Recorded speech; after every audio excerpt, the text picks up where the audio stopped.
안녕하세요. 사연 읽어주는 남녀입니다. 오늘도 와주셔서 감사드리며 그럼 오늘의 사연 바로 시작하겠습니다.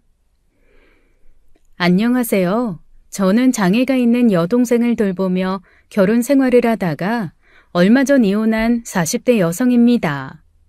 긴 이야기가 될 것 같지만 많은 분의 응원을 받고 새로 시작하고 싶은 마음에 이렇게 글을 씁니다. 저에게는 3살 터울의 여동생이 있습니다. 어렸을 때부터 물을 좋아해 수영 국가대표 선수를 꿈꿨던 물처럼 맑고 예쁜 아이였죠. 그런데 여동생이 12살 때 큰 교통사고를 당하게 되면서 장애를 얻게 되었어요. 간신히 목숨만 건진 채 의식을 잃고 여러 날을 보내다가 기적처럼 겨우 눈을 떴습니다. 사고 직후 몇 달간은 목 아래로는 전혀 움직이지 못했어요. 하지만 지금은 오랫동안 다양한 치료를 받은 덕분에 상체는 어렵사리 움직일 수 있게 되었습니다. 다시 걸을 수 있으면 좋겠지만 물속에서 작은 인어공주처럼 헤엄치는 모습을 볼 수 있으면 더할 나위 없겠지만요. 우리 가족은 정말 이것만으로도 기적이고 감사하다고 여겼습니다. 여전히 팔에 힘이 부족해 혼자서 침대를 짚고 일어나는 것도 동생에겐 쉬운 일은 아니에요. 그래도 목을 가누고 원하는 방향으로 고개를 돌리며 말을 할 수 있게 된 것만으로도 큰 위안이 되었어요. 여동생 사고 이후 우리 가족은 동생을 중심으로 살아가기 시작했습니다. 각자의 일이나 학업을 마친 후 집에 돌아오면 돌아가며 동생을 돌보았어요. 장애를 가진 가족과 함께 산다는 게 얼마나 힘든 일인지 직접 겪어보기 전에는 상상도 할 수 없었습니다. 제 나이 15에 다친 여동생을 돌보며 저는 자연스럽게 평범한 삶을 포기하게 되었어요. 나이든 부모님이 여동생을 돌볼 수 없을 때가 되면 전적으로 그 일이 제 것이 된다는 것을 알았죠. 그리고 그래야만 한다고 생각했습니다. 언젠가 아빠가 돌아가시기 전에 저를 불러다 놓고 이렇게 말했어요. 혜경아, 너는 네 삶을 살아라. 네가 네 삶을 찾아가지 못하면 혜주도 자기가 언니의 발목을 잡는다고 생각해서 힘들 거야. 혜주는 엄마 아빠가 돌보지 못하는 시기가 되면 요양원에 보낼 거다. 그러니 걱정하지 말고 네 삶을 살아. 실제로 부모님은 여동생에게도 늘 그런 말을 했습니다. 엄마 아빠가 살아있을 때는 늘 네 곁에서 손과 발이 되어주겠다고요. 하지만 먼 훗날 그게 불가능한 시기가 되면 부모의 역할을 언니에게 기대해서는 안 된다고요. 언니도 언니만의 삶이 있다고 너는 그것을 존중해야 하고 원망이 필요하면 그건 부모에게만 하라고요. 그래서 가끔 여동생은 저를 불러다가 자기는 괜찮다고 말하곤 했어요. 하지만 정말 괜찮을 리가 있나요? 낯선 사람을 무서워하고 사고 이후 자신의 세계가 가족 안으로 좁아진 아이가 말이에요. 저는 부모님이 뭐라고 하셔도 동생을 끝까지 책임질 생각이었어요. 그래서 자연스럽게 결혼 생각도 접었습니다. 그런데 어느 순간 운명이라 믿은 사람과 겁도 없이 결혼하게 되었어요. 저는 동생을 짐이라고 생각한 적은 없었어요. 그래도 가끔 제 삶이 버겁게 느껴질 때 그 무게를 함께 나눌 사람이 있다는 것이 좋았던 것 같아요. 아마 제가 그때 누군가에게 기대고 싶어질 만큼 마음이 약해졌던 거겠죠. 그게 제 가족을 지옥의 낭떠러지로 밀어 떨어뜨릴 뻔한 일이 될 줄도 모르고요. 남편은 회사에 다니는 평범한 남자였습니다. 우연히 친구의 결혼식장 뒤풀이에서 그를 처음 만나게 되었어요. 술을 마시면서 옆에 앉아 자연스럽게 이런저런 이야기를 나누다 보니 시간 가는 줄 몰랐습니다. 저는 밖에서 가족 이야기하는 것을 썩 좋아하지 않는 편이에요. 장애가 있는 가족 이야기를 하면 사람들은 동정하거든요. 기특하다, 착하다, 너 같은 언니도 없을 거다라는 칭찬도 그다지 달갑진 않습니다. 그게 제 동생의 장애를 더 동정하는 것 같아서요. 그다지 특별한 것도 없었던 대화를 나누었던 남편을 다시 만난 건 남편 때문이었어요. 보통 제가 그런 이야기를 하면 열의 열은 제게 연락하지 않았거든요. 남자와 여자로 만나보려다가도 결국은 먼 지인으로 남아 가끔 경조사나 부르는 그런 사이가 되곤 했어요. 그런데 남편은 다음날 바로 제게 메시지를 보냈더라고요. 잘 잤어요? 오늘 출근길에 길가에 핀 해바라기를 봤는데 혜경 씨가 생각나더라고요. 어제 혜경 씨가 술 마시면서 여동생은 꼭 해바라기 같다고 했었잖아요. 늘 자신만 바라보려고 하는 해바라기요. 술에 취해 이런저런 이야기를 했던 것은 기억이 나지만 그렇게 세세한 기억이 없어서 놀랐죠. 별말을 다 했구나 싶으면서도 그 이야기를 기억하고 내 생각이 났다는 말에 설레지 않을 수 없었어요. 가뜩이나 대학 이후로 남자친구가 없었던 저에게는 오랜만에 남자로서 느껴진 사람이었죠. 그 메시지를 시작으로 우리는 자연스럽게 평범한 하루의 일상을 공유하며 연인이 되었습니다. 여자친구에게 장애인 여동생이 있다는 게 부담스러울 법도 한데 남편은 여동생의 안부를 먼저 물어주고 가끔 선물도 사주었어요. 제가 했던 이야기를 귀 기울여 주면서요. 여동생이 우유 맛이 나는 아이스크림을 좋아한다고 하니 데이트가 끝난 후 아이스크림을 사서 건네기도 했습니다. 또 몸이 불편해 여행을 다니기 어려운 여동생을 위해 여행을 가면 늘 여동생만을 위한 영상을 찍어 오기도 했어요. 그러던 중 연애 기간 동안 아버지께서 갑작스러운 지병으로 돌아가셨습니다. 그때 남편은 정신없는 저희 세 모녀를 대신해 상주 노릇을 해주며 큰 힘이 되어주었죠. 너무 고마웠고 감사하다는 말로는 부족했어요. 그럼에도 불구하고 저는 결혼은 안 된다고 생각했습니다. 저는 결혼해서 이 집을 나갈 생각이 전혀 없었어요. 아버지가 없는 만큼 저는 어머니와 동생을 전적으로 지키고 보살펴야 했죠. 그래서 그런 큰 도움을 받아놓고도 적당히 헤어질 수 있는 시기만 기다리고 있었어요. 미안하지만 더 인연을 이어가면 그 사람에게 더 미안한 짓을 하게 될 것 같았으니까요. 하지만 도무지 입이 떨어지지 않았습니다. 하루하루를 겨우 버티며 지내던 어느 날 더는 늦어지면 안 되겠다는 결심을 했어요. 그런데 남편이 먼저 말을 꺼내더군요. 집안에 남자가 있어야 돼. 어? 더군다나 너희 집처럼 힘써야 할 일이 많으면 더욱더 그렇지. 장인어른 목까지 하긴 힘들겠지만 그래도 없는 것보다 낫지 않겠어? 어? 그게 무슨 말이야? 무슨 말이긴. 결혼하자는 거지. 기어코 제가 가장 겁냈던 말을 내뱉은 남편의 이야기를 듣자마자 저는 거절의 말을 하기 전에 눈물이 먼저 흘렀습니다. 굉장히 복합적인 감정의 눈물이었어요. 설마 했는데 이런 내 사정을 다 알고도 프로포즈를 하는구나 싶어 고마웠습니다. 그럼에도 불구하고 저는 그 사람의 호의와 마음을 거절해야 했기에 미안했어요. 그리고 이런 상황이 부닥친 제 삶이 처음으로 너무 고단하다는 생각이 들어서 슬펐습니다. 그렇게 저는 아무 말도 하지 못한 채 그 사람의 품에 안겨 엉엉 울었던 것 같아요. 여러 생각이 엉킨 머릿속을 어떻게 정리해야 할지 몰랐습니다. 하지만 남편은 생각이 달랐어요. 그래서 제 승낙도 없이 자연스레 결혼 준비가 진행되고 있었던 거죠.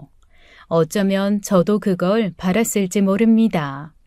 남편이라는 인연 속에서 여자로서 사랑받으며 고단한 삶 속에 잠시나마 쉼터를 갖고 싶다는 욕심이 있었으니까요. 여기까지 들으면 제 처지에 비해 일이 무탈하게 흘러간 것처럼 보일 수 있습니다. 하지만 현실은 그렇지 않았어요. 시어머니께서 극심한 반대를 하셨죠. 장애가 있는 여동생이 있다는 것도 반대 사유인데 아들이 아내를 위해 처가살이를 자처했으니 말이에요. 그러라고 금지옥엽으로 키운 아들이 아니라며 머리를 싸매고 누우셨습니다. 그 어머님의 마음을 당연히 이해하면서도 매번 찾아가 문전박대를 당했어요. 매일 메시지를 보내고 때로는 선물을 보내며 간절히 부탁했습니다. 당신 아들 힘들게 하지 않겠습니다. 제발 허락해달라고요. 그 간절한 마음이 통한 건지 결국 어머님께서 항복하셨습니다. 그때는 정말 세상을 다 얻은 기분이었어요. 남편의 마음이야 오랜 연애를 통해 확신하고 있었지만 결국 가족의 반대가 걸림돌일 것을 알고 있었으니까요. 이제 결혼 준비만 하면 되겠다고 생각했는데 생각지도 못한 일이 터졌습니다. 갑자기 남편의 연락이 뜸해지고 늦게까지 술을 마시는 날이 잦아지기 시작한 거예요. 혹시 결혼이 다가와서 불안해진 건가? 아니면 막상 결혼하려니 후회가 되는 걸까 싶어 저는 너무 불안했습니다. 효성아, 그러지 말고 솔직하게 말해주면 좋겠어. 어? 네 마음 충분히 이해해. 이제 와서 결혼이 힘들 것 같다고 해도 너 원망할 생각은 전혀 없어. 내가 어떻게 너를 원망해. 지금까지 너한테 받은 게 얼마나 많은데. 결혼은 나도 욕심 없었어. 그냥 네가 하자니까 어떻게 여기까지 온 것뿐이야. 그러니까 네가 부담 갖지 않았으면 좋겠어. 혜경아, 그게 무슨 말이야. 아직도 내 마음에 대한 확신이 없어. 나는 너 말고 다른 사람이랑 결혼은 상상도 해본 적 없어. 어? 하지만 요즘 너 술도 자주 마시고 힘들어하고 있잖아. 그건 너 때문이 아니야. 혜주 때문인 것도 아니고 우리 결혼 때문은 더더욱 아니야. 그럼 무슨 일인데? 무슨 일 때문에 그렇게 힘들어해? 그게 실은 엄마가 집을 날렸어. 어? 집을 날리다니? 엄마가 무슨 동업하겠다고 집 담보대출을 받아다 동업자에게 넘겼는데 그 사람이 엄마 돈을 들고 튀었대. 뭐? 그럼 어머님은? 당장 갈 곳도 없으시고 조만간 집도 빼야 하는데 싼 월세방에 모셔야 하나 하고 찾아봤는데 막상 엄마 보고 원룸 가시라고 하기가 너무 힘들어서. 어떡해? 나는 결혼해서 그래도 장모님 집에 들어가 얹혀 살면 된다지만 지금 엄마가 충격을 크게 받아서 혼자 남겨두고 집을 나오는 게 너무 힘들어. 남편이 꺼낸 이야기는 너무 충격적이었지만 이미 일어난 일을 되돌릴 수는 없었습니다. 고민하고 괴로워한다고 해서 해결될 일이 아니었죠. 사실 저는 결혼을 미루자고 지금처럼 지내도 괜찮다는 이야기를 하고 싶었어요. 전 정말 그래도 괜찮았죠. 하지만 저 자신이 남편을 붙잡고 싶었던 것 같아요. 제 형편과 처지를 모두 이해해주고 처가살이를 자처한 그에게 보답하고 싶은 마음도 있었어요. 장애가 있는 처제를 품어주는 형부인데 시어머니를 품는 며느리는 왜 못 될까 싶었습니다. 엄마와 상의했고 오랜 고민 끝에 결론을 내렸어요. 지금 살고 있는 집을 팔고 아빠가 남긴 재산, 제가 모은 돈을 합쳐 더 큰 집을 얻자고요. 각자의 홀어머니들을 한 집에 모실 수 있는 넓은 집 60평대 아파트를 얻었습니다. 물론 걱정은 됐지만 이로써 우리가 진정한 가족이 되었다는 느낌이 들어서 기뻤어요. 사돈이기는 하지만 두 어머니의 연세도 비슷하니 서로 좋은 친구가 될 것 같다는 생각도 들었고요. 아직 함께 살아보지도 않았지만 가족이 된다는 것이 이런 느낌일까 싶어 행복했습니다. 새 집으로 이사한 후 여동생도 무척 마음에 들어 했어요. 기존 집과 달리 여동생의 취향을 한껏 반영해 만든 방이었으니까요. 더 깔끔하게 정비해서 환자를 돌보기 좋은 방으로 만들어 놓기도 했고요. 이사하면서 불필요한 짐도 다 정리하고 더 넓어진 방 덕분에 동생을 돌보는 것도 전보다 수월해졌습니다. 함께 살게 되었다고 해서 시어머니에게 여동생을 돌보게 할 생각은 전혀 없었어요. 결혼으로 달라진 점은 제가 심적으로 기대고 의지할 수 있는 사람이 생겼다는 것뿐이었죠. 그것만으로도 큰 힘이 되었고 그것 때문에 결혼한 것이기도 하고요. 물론 여동생을 옮겨야 할 때는 남편의 도움을 받았죠. 여동생은 온몸을 지탱하는 힘이 남들보다 많이 약해요. 걷지는 못하지만 앉아있거나 휠체어를 타고 짧은 산책은 가능합니다. 하지만 의자에서 쓰러지면 스스로 일어나기가 힘들어요. 저나 엄마가 여동생을 옮기기는 할 수 있지만 남편이 있으면 그 일이 더 수월했죠. 그 외에 여동생을 먹이고 씻기고 필요한 것들을 챙기는 일은 모두 저나 엄마 몫이었습니다. 그 사이에 시모가 여동생을 위해 하신 일은 단언컨대 아무것도 없었어요. 비록 함께 살았지만 엄마가 대부분 여동생 방에서 시간을 보냈거든요. 그래서 심심해진 시어머니가 여동생 방에 와서 잠깐의 수다를 떠는 정도가 다였습니다. 그런데 엘리베이터에서 만난 이웃이 의아한 말을 하는 거예요. 이번에 새로 이사 온 새댁 맞지? 나 803호. 아, 네. 안녕하세요. 이삿날 과일이랑 떡 좀 드리려고 했는데 집에 아무도 안 계시더라고요. 문고리에 걸어놓을까 했는데 날이 더워서 그냥 가져왔었어요. 아유, 괜찮아. 요즘 이삿떡 안 돌리는 집도 얼마나 많은데. 마음만으로도 고맙지. 그 집 시어머니 만나서 커피 한잔 했었어. 집에서 친정엄마랑 시어머니랑 같이 산다며? 네, 어쩌다 보니 그렇게 됐네요. 요즘이 그런 집이 어딨어. 요즘이 뭐야? 예전에도 상상도 못할 일이지. 좋은 시어머니 만나서 정말 다행이다. 어쩜 그런 시어머니가 있을 수가 있어? 네? 아, 네. 어머님 좋으신 분이죠. 좋다 마다. 요즘 어떤 시어머니가 사돈이랑 장애인 사돈처녀를 데리고 살아.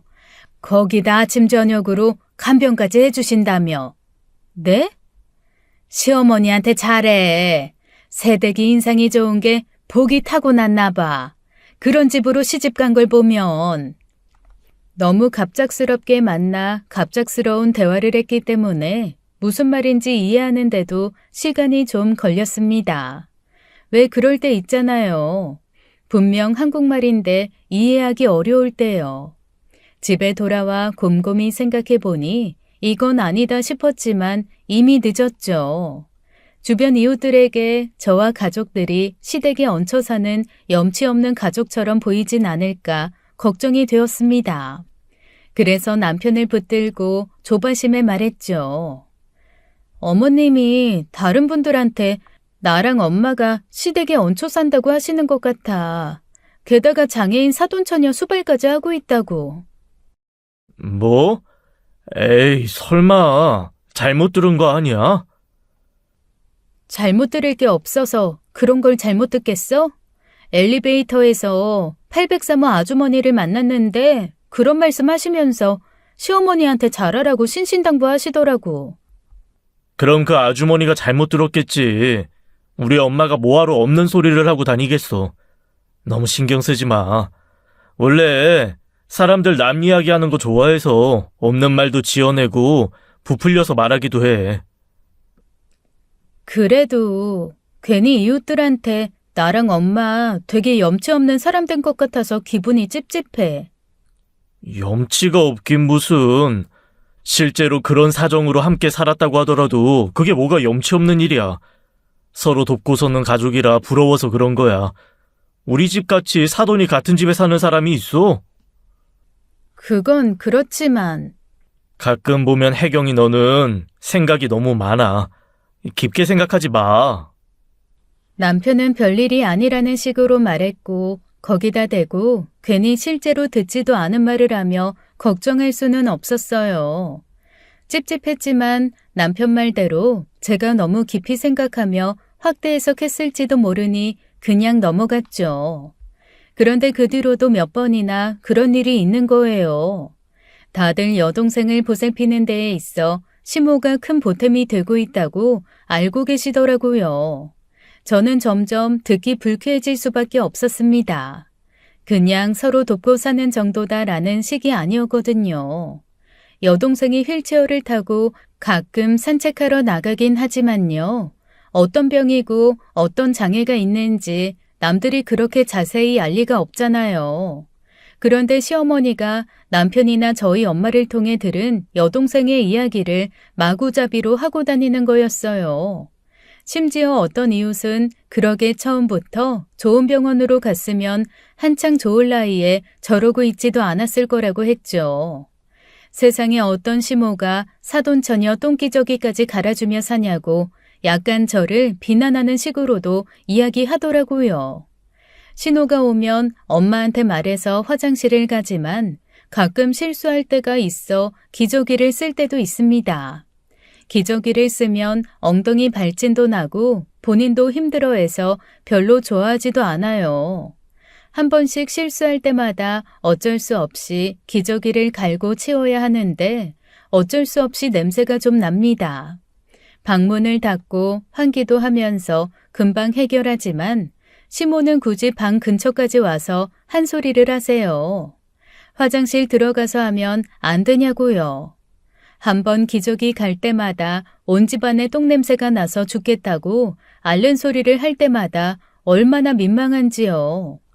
여동생은 또 얼마나 수치스러웠겠습니까? 그만하시라 알겠다고 하고 공기청정기 한 대를 더 사서 문 앞에 뒀습니다. 그 작은 방에 공기청정기 2개를 돌리고 수시로 환기하면서 보살피고 있는 거예요. 더 화가 나는 건 기저귀를 갈아주기는커녕 기저귀가 담긴 휴지통 한번 비워본 적이 없는 사람인 겁니다. 그러면서 이웃한테는 제 여동생 똥기저귀 갈아준다고 유세를 그렇게 떠시고요. 사실 그런 이야기들이 쌓이니까 점점 분노가 부풀어 올라서 누가 툭 건드리면 터질 정도로 화가 났어요. 근데 이게 시어머니의 일이다 보니 제가 화가 난 만큼 화를 내도 되는 건가 그런 미련한 생각을 하게 되더라고요. 그래도 어른인데, 그래도 시어머니인데 그런 생각이요. 저희 엄마가 그런 생각에 보탬이 되기도 했습니다.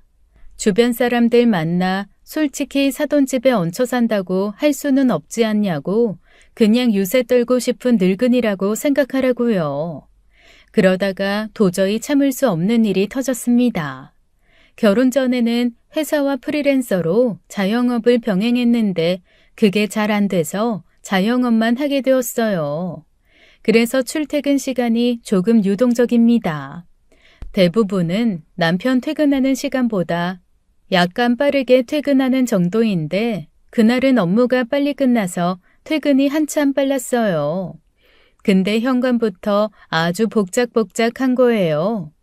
무슨 일인가 하고 봤더니 여동생 방에 사람이 바글바글해요. 너무 놀라 쳐다보기만 했는데 그 안에서 여동생이 엄마와 저만 기다렸다는 듯 쳐다보고 있더라고요.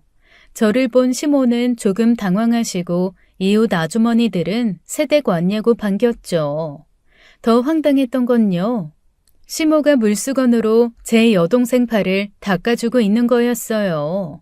사람이 그렇게 다 있는데 여동생 옷을 민소매만 입혀놓고 그러고 있었던 것도 화가 났는데요. 이웃 사람들에게 호인소리 듣고 싶어서 동생을 이용했다는 생각에 어이가 없더라고요. 어머님, 지금 뭐 하세요? 아이, 해주가 좀 더워하는 것 같길래. 에어컨이 이렇게 시원한데 뭐가 더워요? 에어컨 밑에서 이렇게 벗겨놓고 물수건으로 닦으면 감기 걸리죠?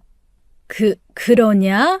날이 더울 때 시원한 물수건으로 닦으면 시원하니 그런 거지 나는. 괜찮아요, 어머님. 이런 거 해보신 적 없으니까 당연히 모르시겠죠. 다음엔 그냥 늘 하던 대로 저희 엄마가 하게 두세요. 그게 무슨 소리야? 효성 엄마가 다 한다고 하지 않았어? 사돈이 몸이 불편하다고. 네? 저희 엄마가요? 저희 엄마 몸 안 불편하신데 지금도 동생 거뜬히 들고 씻기고 다 하세요. 어머, 그래? 나는 효성 엄마가 다 하는 줄 알았지. 어머니가요? 에이, 저희 엄마가 있는데 왜 시어머님께서 제 동생을 씻겨요? 물 한 잔도 떠다 주신 적이 없는데. 저는 어머님한테 그런 거 바란 적도 부탁한 적도 없어요. 시모가 어떤 의도와 목적으로 사람들을 모았는지 보이는데 제가 장단 맞춰 드릴 필요가 없었죠. 그리고 여동생이 몸이 불편한 아이지 정신적으로 부족한 것이 아닌데도 늘 저런 식으로 대하셨어요. 저나 남편 그리고 모든 사람들처럼 똑같은 감정을 느끼는데 마치 없는 듯이 이야기하는 거요. 여동생 씻길 때도 문을 꼭 잠그고 씻기는데 한 번은 문이 안 잠겼었나 봐요. 시모가 굳이 문을 열고 들어와서 어떻게 씻기나 보면서 하는 말이 정말 가관이라 너무 충격받은 적이 있습니다.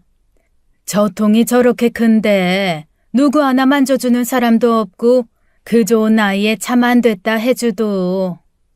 그때는 저도 참지 않고 지금 뭐라고 하셨느냐 따져 물었는데 시모도 아차 싶었는지 금세 방으로 쏙 들어가더라고요. 따라 들어가서 따지려던 걸 엄마가 말려 참았습니다. 같은 집에 살면서 얼굴 붉힐 일 만들지 말라고요. 여하튼 그렇게 이웃이 돌아가고 나서 시모는 방문을 걸어 잠그고 나오지 않으셨어요. 저는 그 이유가 빤히 보여서 그냥 저녁 드시라고 한마디만 하고 내버려 뒀습니다. 나중에 남편을 통해 그런 말을 했더라고요. 제가 이웃 앞에서 큰 창피를 줘서 앞으로 이 동네에서 어떻게 사냐고요. 제가 좋은 게 좋은 거다라고 넘어가면 됐을 걸 제가 그렇게 말하는 바람에 자기 꼴이 우스워져서 밥이 안 넘어간답니다. 남편을 통해 한 말이긴 했지만 시모도 화가 났는지 그 소리가 거실까지도 어렴풋이 들릴 만큼 컸어요. 그래서 저도 똑같이 큰 소리로 말했죠. 저는 저드릴 생각이 전혀 없었으니까요. 오히려 그동안 시모가 하고 다닌 언행으로 저희 엄마와 여동생 그리고 저만 염치 없는 사람이 됐었잖아요. 시모가 이웃분들을 다 모아두신 덕분에 그 자리에서 바로잡았으니 얼마나 다행인지요. 못 사시겠다고? 그럼 어떡해. 이사 가셔야지. 제가 굽히고 들어가지 않자 시모도 백기를 들더라고요. 아들도 자기 편이 되어주지 않으니 이 집에서 외로운 사람은 시모뿐이었던 거죠. 그러던 어느 날 문제가 생겼습니다. 엄마가 동생을 목욕시키다가 그만 욕실에서 크게 넘어진 거예요. 머리를 안 다쳐 다행이었지만 허리를 다치셔서 수술과 며칠간의 입원이 필요한 상황이었고요. 제가 집에 있으면 되는 일이었지만 제 일이 한창 바쁜 시즌이라 저도 계속 집에 머물기 어려웠어요. 어쩔 수 없이 엄마랑 상의 끝에 간병인을 부르기로 했습니다. 돈이야 또 벌면 그만이니 돈을 써서라도 엄마를 대신해 동생을 잘 보살펴줄 사람이 있으면 문제가 없었죠. 그런데 뜻밖에도 반대하고 나선 것이 시모였어요. 뭐? 아이, 그 많은 돈을 간병인한테 쓰겠다는 거냐? 그럼 어떡해요. 돈이 얼마가 들든 제대로 보살펴주면 아까운 돈은 아니죠. 아니, 그래도 그렇지. 그 많은 돈을. 사돈 병원비도 꽤 들 텐데. 그때까지만 해도 저는 시모가 저희가 많은 돈을 부담해야 한다는 이유로 걱정해 주시는 줄 알았습니다. 그런데 목적은 따로 있더군요. 그러지 말고 얘, 그 돈 놔줘라. 내가 해주 도우면 될 거 아니냐. 네? 어머니께서요? 안 돼요. 해주 들지도 못하시잖아요. 못하긴 왜 못해? 사돈이 하는데. 나도 그만한 힘은 있다. 너 없을 때 화장실 데려가지고 밥 먹이고 그러면 되는 거 아니냐. 사돈 하는 거 보니 딱 그 정도던데. 목욕이야 네가 와서 하면 되는 거고. 네? 목욕이야 제가 하면 되는 거지만 보살필 수 있는 사람이 있는데 뭐하러 남한테 애를 맡겨. 나도 해주 이제 딸이나 다름없다. 매일같이 얼굴 보고 인사하는 가족 사이에 못할 건 또 뭐냐? 전적이 있으시니 믿기 어려웠어요. 하지만 당장 방법이 없었습니다. 친정엄마 병원에도 왔다 갔다 해야 했고 제 일도 정신이 없는 상황이었고요. 무엇보다 다음 날부터 바로 간병인을 구하는 것도 어려웠죠. 그래서 일단 간병인 구할 때까지만이라도 시모에게 부탁을 하기로 했어요. 그런데 딱 다음 날부터 문제가 생겼습니다. 퇴근 후에 여동생 방에 들어갔는데 찌린내가 확 나는 거예요. 알고 보니 여동생이 기저귀를 차고 있지 않은 상황에서 실수를 했는데 그걸 그대로 둔 거였습니다. 하필이면 그날 남편과 같은 시간에 퇴근해서 같이 들어와 여동생을 봤는데 얼굴이 새빨개지더라고요. 저는 그렇다 치고 형부 앞에서 얼마나 창피했겠어요. 황급히 남편을 내보내고 여동생을 부축해 휠체어에 앉힌 뒤 화장실에 데려갔습니다. 상황이 상황이다 보니 문 밖에 나가는 것도 너무 창피해 하더라고요. 이전까지는 이런 일이 한 번도 없었습니다. 여동생한테 괜찮다고 달래고 달래 화장실에서 씻기고 로션 발라주고 새 옷을 입히면서도 오만 가지 생각이 들더군요. 서운함이 컸어요. 자기만 믿으라고 해놓고 바로 이런 문제를 만들다니요. 어머니, 혜주 옷에 실수해서 이불이며 매트랑 다 젖었어요. 어머, 그러냐? 너 오기 전에 실수했나 보다. 내가 볼 때까지만 해도 그런 적이 없어. 좀 더 신경 좀 써주세요. 혜주도 수치심 알아요. 자기 형부 보기 얼마나 창피했겠어요. 창피는 무슨 가족끼리. 알았다. 내가 더 신경 쓰마. 제가 오기 직전에 했다는 실수치곤 시간이 좀 지난 것 같다고 생각했지만 일단 그냥 넘어갔습니다. 그때 급한 사람은 저였으니까요. 지금 생각하면 일을 쉬더라도 제가 동생을 봐야 했어요. 겨울은 그나마 괜찮지만 여동생은 자기 몸에서 땀이나 냄새가 나는 것은 못 견뎌 해요. 그래서 가능하면 매일 목욕을 시켜주려고 하고 욕조에 몸을 담그는 것을 좋아하니 저도 그게 좋았고요. 여느 때처럼 목욕을 마치고 간단한 마사지를 해준 뒤에 나가려는데 여동생이 저를 붙잡는 거예요. 언니, 왜? 나 배고파. 배고프다고? 아직 밥 안 먹었어? 그날 목욕까지 마치고 돌아서려던 시간이 8시가 좀 넘었으니 저녁 때는 한참 넘었죠. 일단 밥상을 챙겨가야겠다고 부엌에 갔는데 시모가 저녁에 먹고 넣어놓은 설거지거리가 그대로 있는 거예요. 제가 퇴근 전 연락드렸을 때 갑자기 찜닭이 먹고 싶다고 해서 저녁 시간에 맞춰 찜닭 배달을 해드렸었거든요. 근데 시모만 먹고 제 동생 끼니는 챙기지 않은 거였습니다. 더 화가 나는 건요. 그게 저녁뿐만이 아니었다는 거예요. 제가 여동생 좋아하는 요거트를 사다 두었는데 점심에는 그거 하나를 주고 가버렸답니다. 먹을 줄 모르는 건 아니지만 팔에 힘이 없어 혼자 먹으면 흘리는 게 반이에요. 그리고 한참 있다 와서 다 닦아주고 가져가 버리고요. 호출기를 달아놓았는데 4-5번은 불러야 겨우 한 번을 왔답니다. 어머니, 혜주 저녁 안 챙겨주셨어요? 어머, 내 정신 좀 봐라. 내가 아까 밥 먹고 혜주 밥 챙긴다는 게 그만 드라마에 정신을 뺏겨버렸네.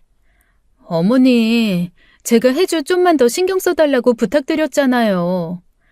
아니, 내가 일부러 그런 게 아니라 정신이 없어. 너도 나이 먹어봐라. 그냥 깜빡깜빡해.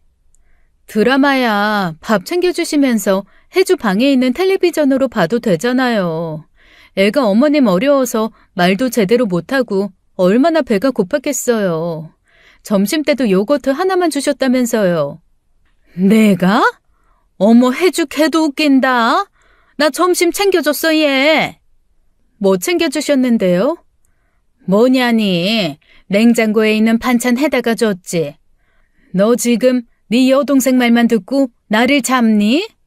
나 아니면 걔 돌볼 사람도 없다면서. 시어머니 나한테 이래도 되는 거야? 아이, 됐어. 안 하고 말지. 내가 이런 오해까지 사면서 그래야 하니? 팔은 안으로 굽는다지만 동생이 그런 거짓말을 할 애도 아니고 그럴 필요도 없잖아요. 시모가 불편한 거면 불편해서 싫다고 솔직하게 말했으면 했지. 거짓말로 애둘러 자기 맘을 표현할 애도 아니에요.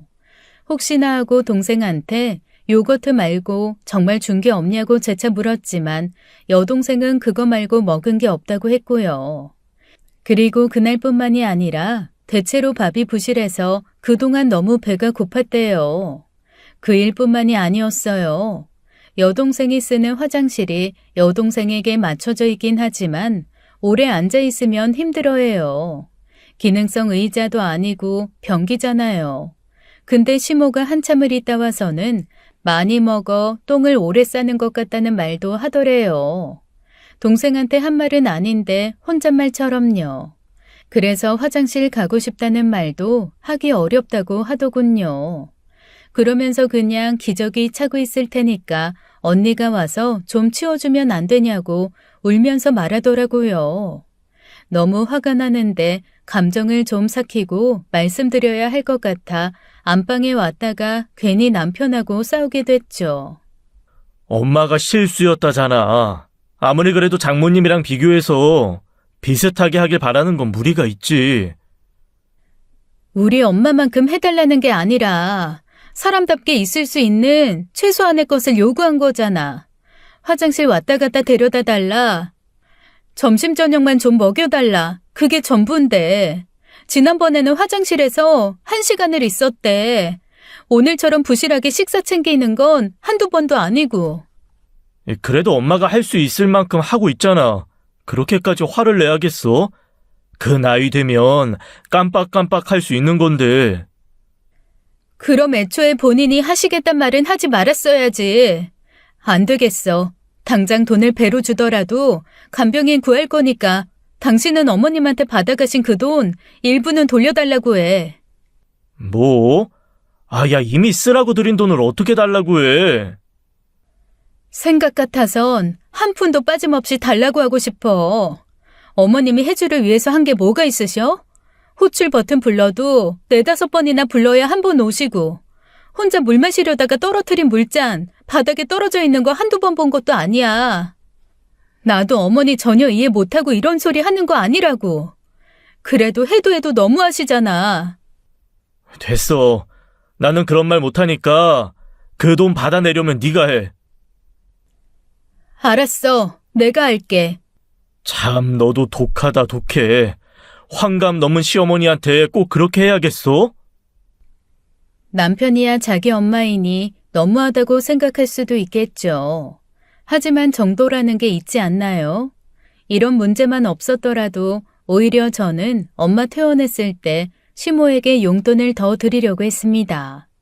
같은 돈을 써도 가족한테 쓰는 게 낫지라는 생각도 있었고요.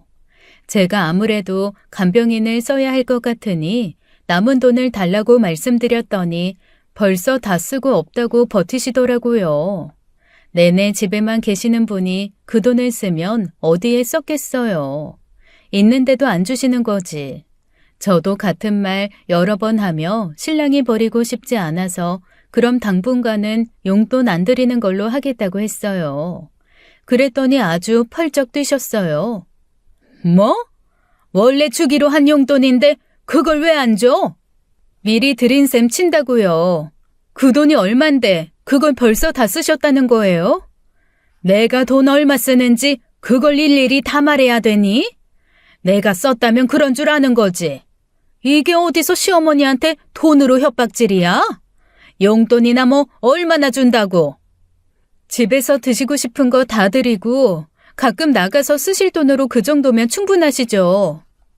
그러니까 내가 얼마를 어떻게 쓰는지 네가 뭘 안다고 그런 이야기를 하느냔 말이야.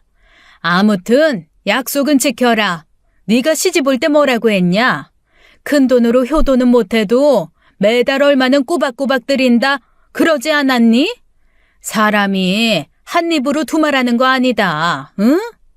시모는 입에 거품을 물고 달라셨지만 그러거나 말거나 저는 돈을 드리지 않았습니다. 남편도 그만하라고 했지만 제가 굽히지 않으니 자기 선에서 해결한 것 같았어요. 그러던 어느 날 제 사업에 성과가 잘 나서 큰 목돈이 들어오게 되었어요. 제안을 받은 투자권을 생각하기도 하고 주식으로 큰 돈을 만진 친구에게 맡겨둘까 그런 행복한 고민도 했죠. 그 전에 일부를 두 어머님들을 위해 쓸 생각이었어요. 어쨌거나 저쨌거나 미우나 고우나 가족이니 다 같이 해외여행을 보내드릴까 백화점에 좋은 옷을 사드릴까 했거든요. 남편이랑 뭐가 더 좋은지 상의하는데 남편이 갑자기 그러더라고요. 아무래도 장모님은 처제 때문에 여행 가더라도 마음 놓고 가긴 어려울 거고 옷 한 번이랑 용돈 크게 드리는 게 더 좋지 않을까 싶어. 그래? 어머님은 지난번에 베트남 가보고 싶으시다고 하셨던 것 같아서. 그럼 엄마한테 여행이나 옷 둘 중 하나 고르라고 해봐. 그게 더 나을 수도 있어. 그건 그렇고 부탁이 있는데. 응?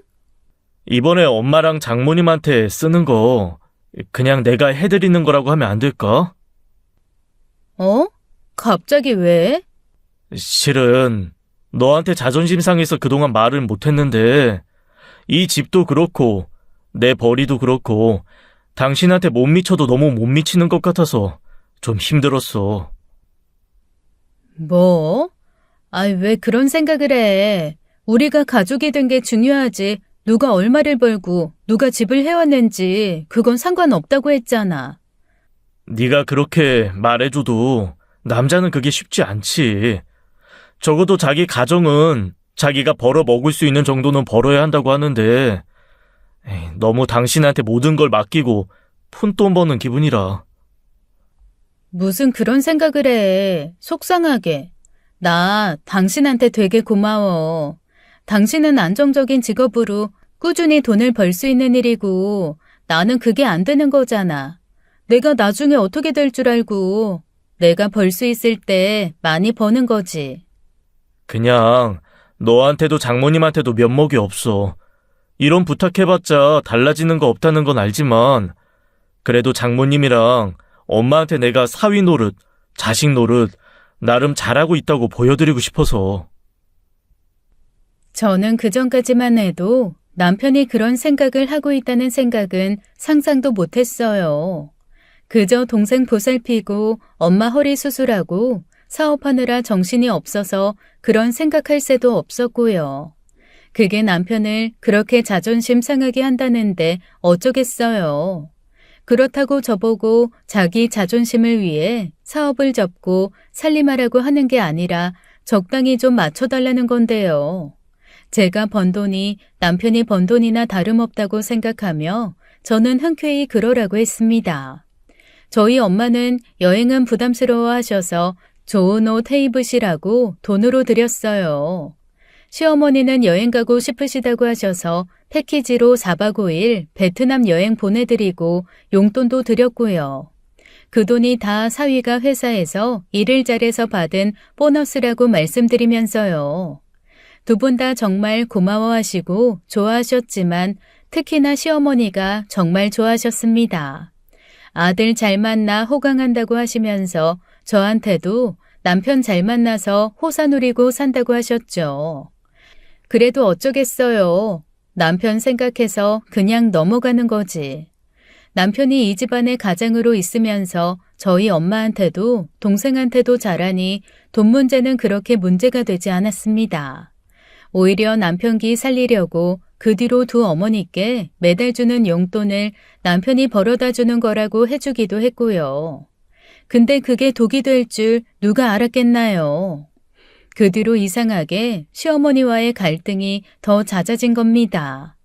평소에도 실언을 종종 하시긴 했지만 그 실언의 정도가 날로 심해져 이젠 일부러 그러시나 할 정도로 변하더군요.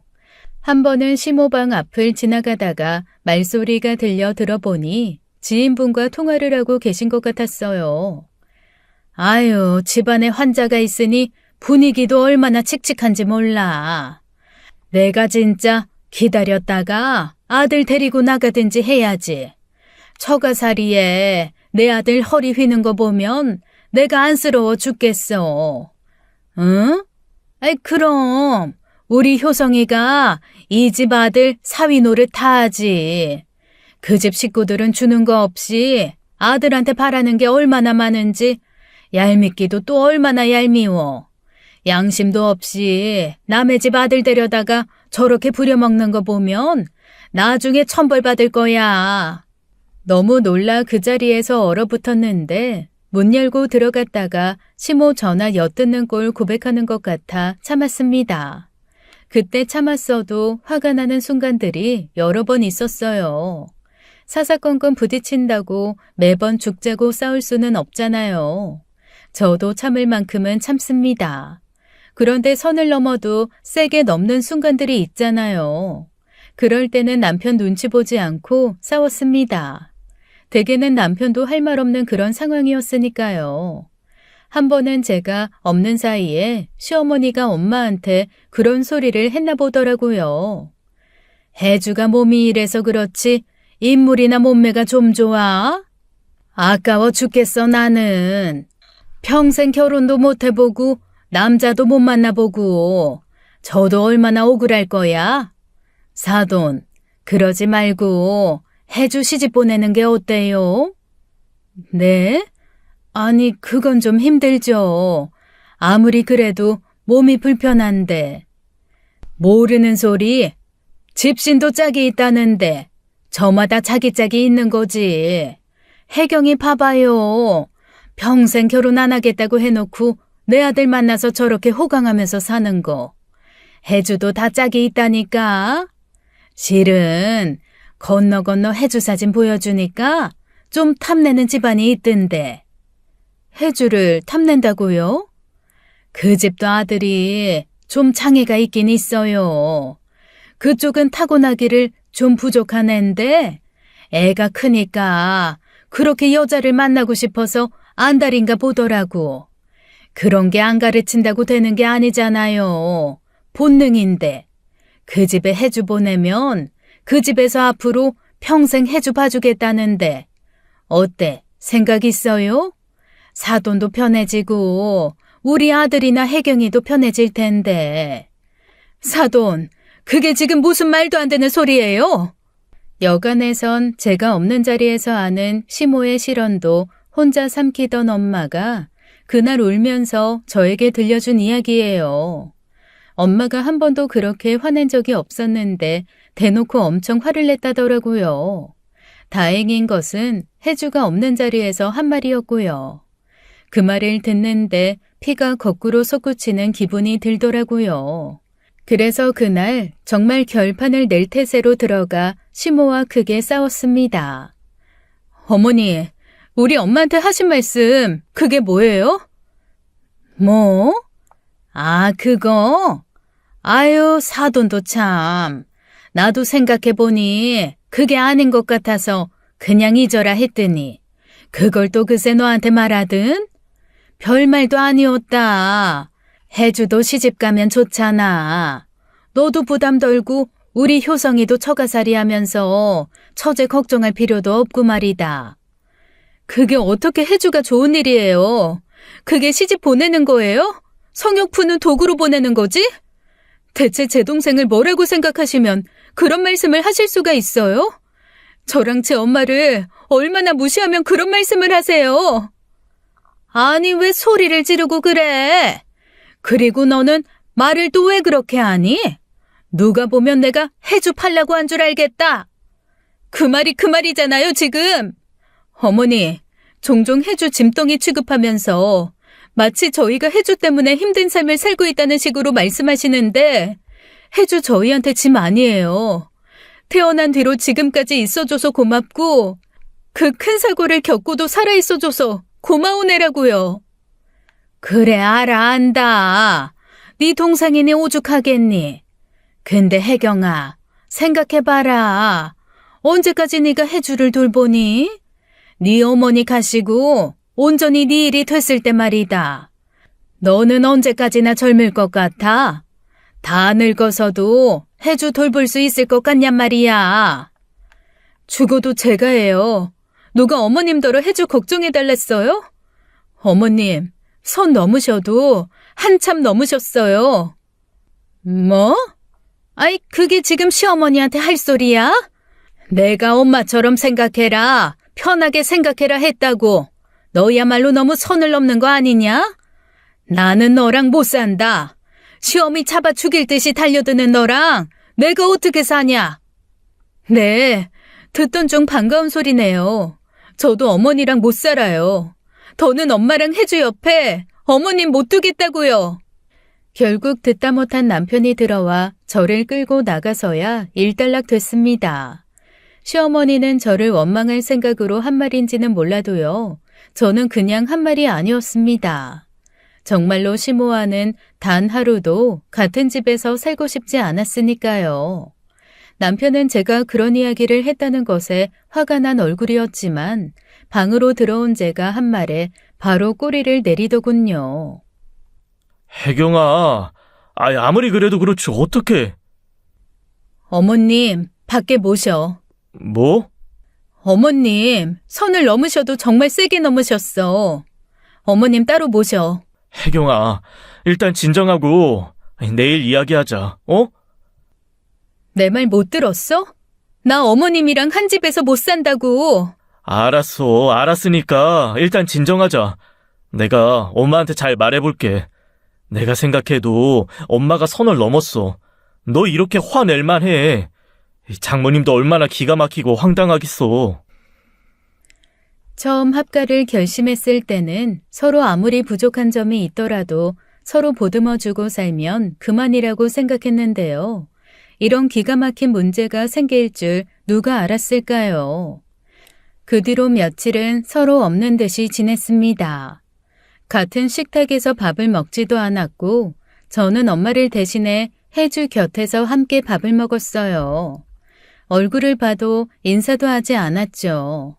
그러던 어느 날 혜주 이마가 빨갛게 변한 게 보인 거예요. 혜주야, 어디 부딪혔어? 여기 빨간데. 그런가? 몰라. 어디 부딪혔나 봐. 어디 부딪혔는데? 몰라. 부딪힌 거 맞아? 몰라. 동생답지 않게 어물쩡거리며 시선을 피하는 게 이상하다고 생각했어요. 그때 생각난 것이 바로 맞은편 벽에 있는 CCTV였어요. 천장 모서리에 설치되어 있어 동생 방을 전부 비추고 있는 CCTV가 있어요. 저랑 엄마가 방 밖에 있어도 방 안의 동생이 어떤 상황인지 실시간으로 보기 위해 설치한 것이었죠. 만일을 대비해서 둔 것일 뿐이지 대부분은 엄마가 집안에 계시고 저도 엄마를 믿고 자주 들여다보진 않았어요. 가끔 일하다 동생 생각나면 뭐하고 있나 싶어 핸드폰으로 보고요. 바로 그 자리에서 오늘자 녹화된 영상을 열어보는데 너무 놀랐습니다. 엄마가 잠시 자리를 비운 사이 여동생 방으로 들어온 시모가 제 동생 꿀밤을 때리는 거예요. 그냥 얄미워 콩하고 때린 수준도 아니고 정말 힘껏 쥐어 박으셨습니다. 아야, 왜 그러세요? 네 언니가 얄미워서 그런다. 너 행여나 네 언니한테 말하기만 해. 내가 니네 언니 우리 아들이랑 갈라놓을 거니까. 니네 언니가 우리 아들 얼마나 좋아하는지는 알지?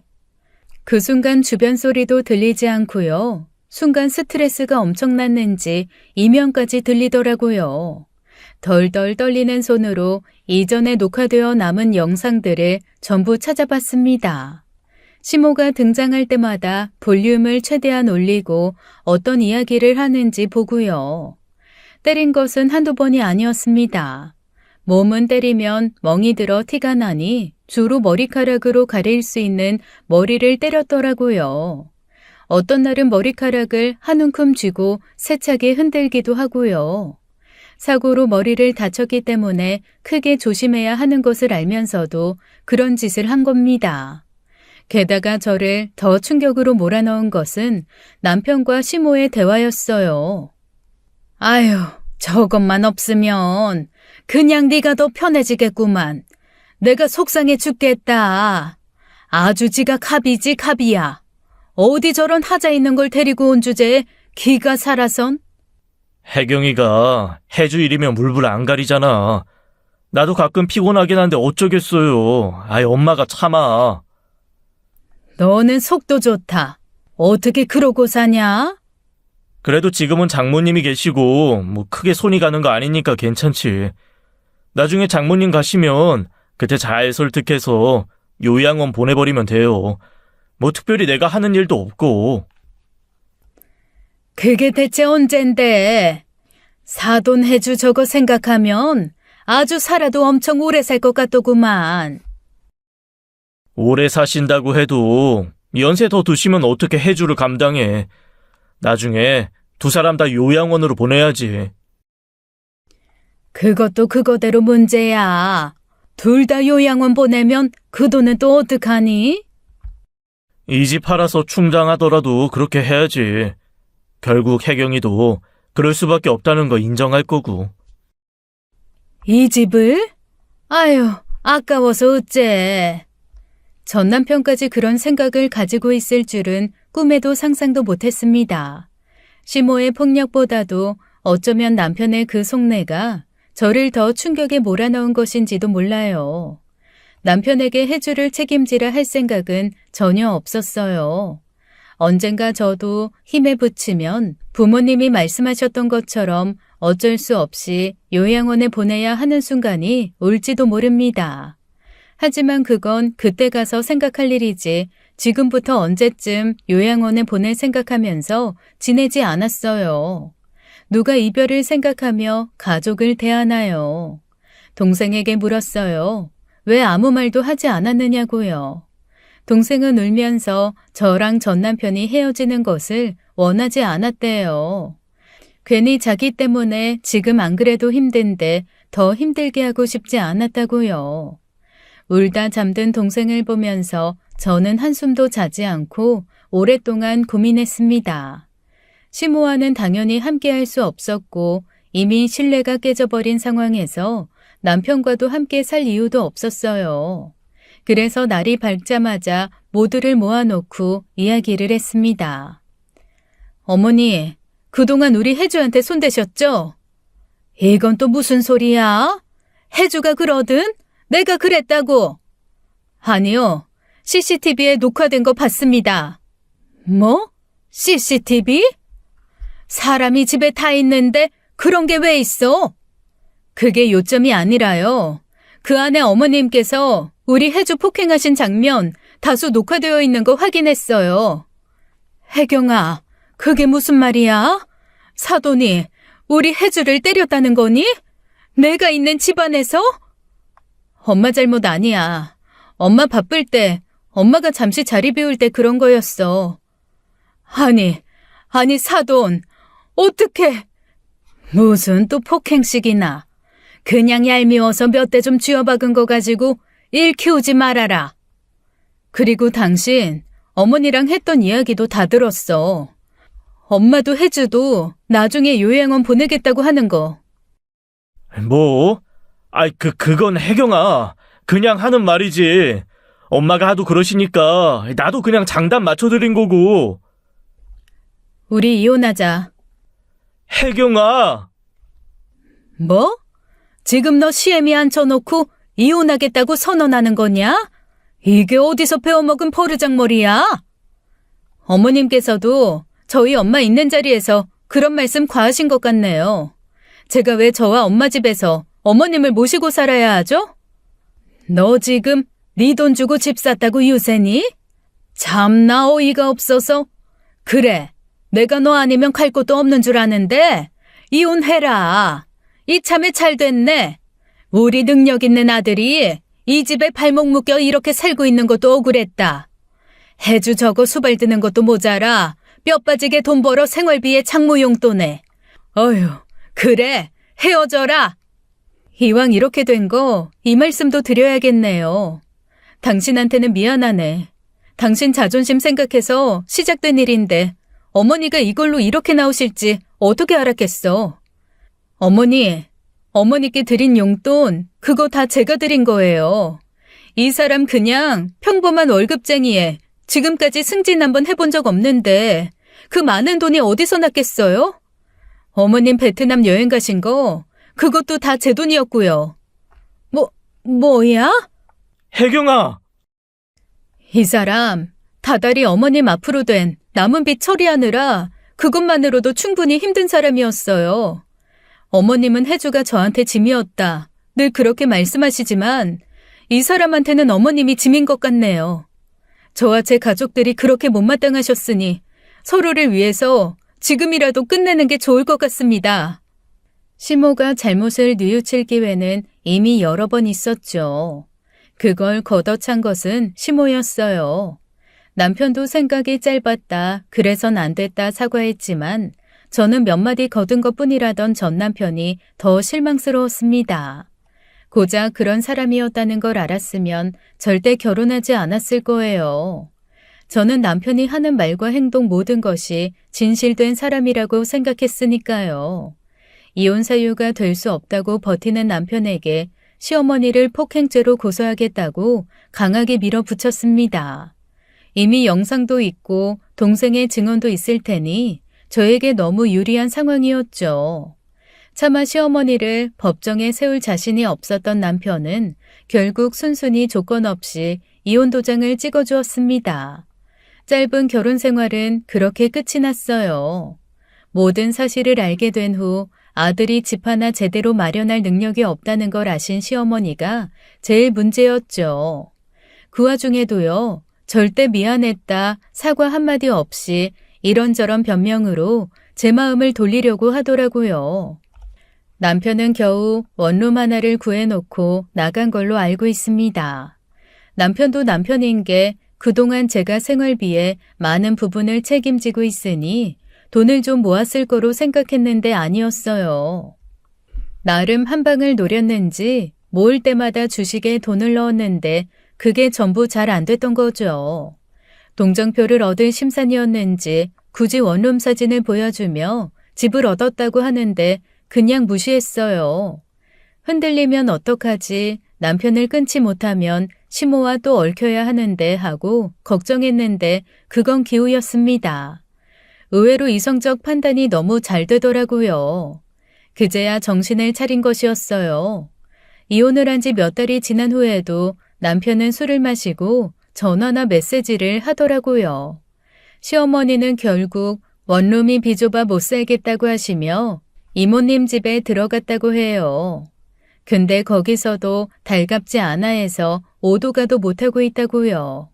그런 알고 싶지 않은 소식들을 전하기에 말없이 저와 엄마 그리고 혜주의 핸드폰 번호를 전부 바꿨습니다. 마지막 인사 같은 것도 하고 싶지 않았어요. 남편과 큰 갈등이 없었다고 해서 다시 여지를 두고 싶지도 않았고요. 저는 여전히 그 영상 속 남편의 목소리와 그 표정이 잊히지 않아요. 조만간 괜찮은 매물이 나오면 이사도 할 생각입니다. 제 이혼 후에 엄마와 동생 그리고 저는 다들 누구도 원하지 않는 자책으로 힘든 시간을 보냈습니다. 엄마는 동생을 미처 살피지 못하는 자책, 여동생은 자기 때문에 제가 이혼했다는 자책을 했죠. 그리고 저는 제 욕심에 엄마도 동생도 제대로 돌보지 못했다. 아빠 얼굴 볼낯이 없다 자책했고요. 이제는 서로에게 미안할 필요가 없다는 말로 위로하고 더 단단해졌습니다. 가끔 힘들 때마다 힘이 되어주던 남편 생각이 나지만 동시에 제게 숨겼던 속내가 떠올라서 그리움이 크지도 않아요. 앞으로는 더 단단해지려고 해요. 그래야 엄마도 동생도 제가 더 제대로 지킬 수 있을 테니까요. 제가 누구에게도 의지하지 않고 엄마와 동생을 잘 보살필 수 있도록 응원 부탁드립니다. 지금까지 사연 읽어주는 남녀였습니다. 끝까지 시청해주신 여러분 감사드리며 저희는 다음 사연으로 돌아올게요. 감사합니다.